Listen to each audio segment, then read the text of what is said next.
What causes, say, heroin addiction? This is a really stupid question, right?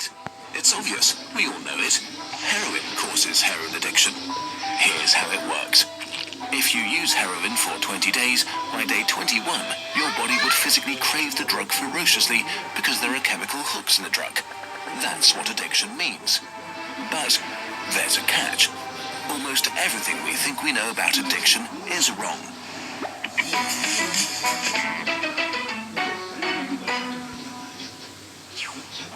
If you, for example, break your hip, you'll be taken to a hospital and you'll be given loads of diamorphine for weeks or even months. Diamorphine is heroin. It's in fact much stronger heroin than any addict can get on the street because it's not contaminated by all the stuff drug dealers dilute it with. There are people near you being given loads of deluxe heroin in hospitals right now. So at least some of them should become addicts.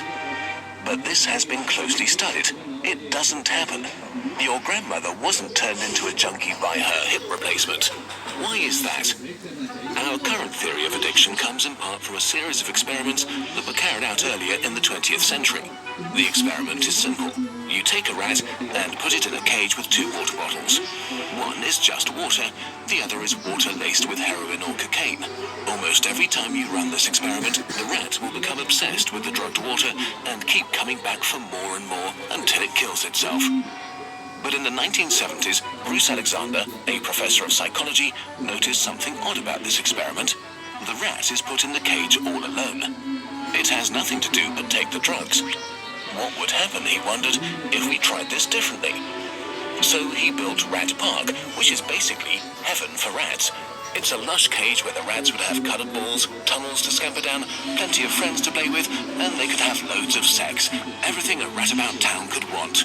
And they would have the drugged water and the normal water bottles. But here's the fascinating thing. In Rat Park, rats hardly ever use the drugged water. None of them ever use it compulsively. None of them ever overdose. But maybe this is a quirk of rats, right?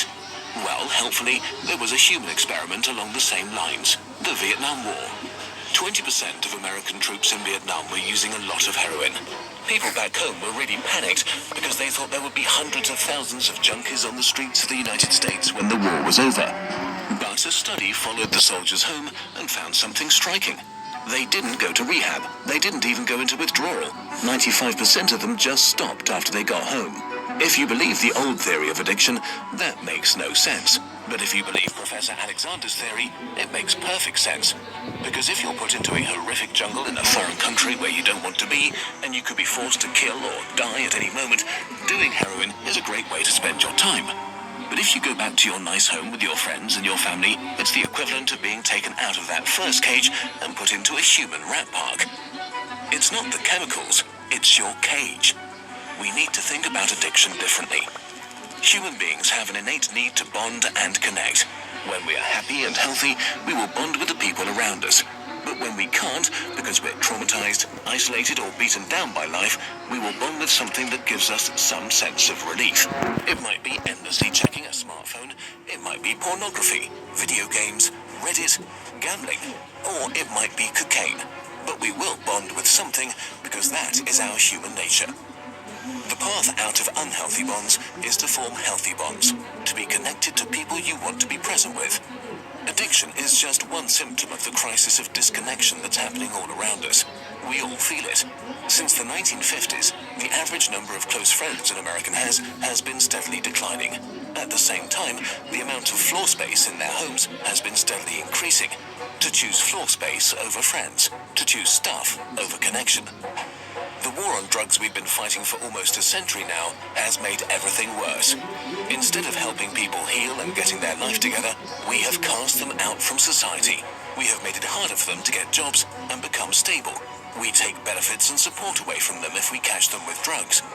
We throw them in prison cells, which are literally cages. We put people who are not well in a situation that makes them feel worse and hate them for not recovering. For too long, we've talked only about individual recovery from addiction. But we need now to talk about social recovery, because something has gone wrong with us as a group. We have to build a society that looks a lot more like Rat Park and a lot less like those isolated cages. We are going to have to change the unnatural way we live and rediscover each other. The opposite of addiction is not sobriety. The opposite of addiction is connection. This video is a collaboration with Johan Hari, the author of the book Chasing the Scream, The First and Last Days of the War on Drugs. He was very kind to work with us on this video to spread the word. We recommend that you give the book a try.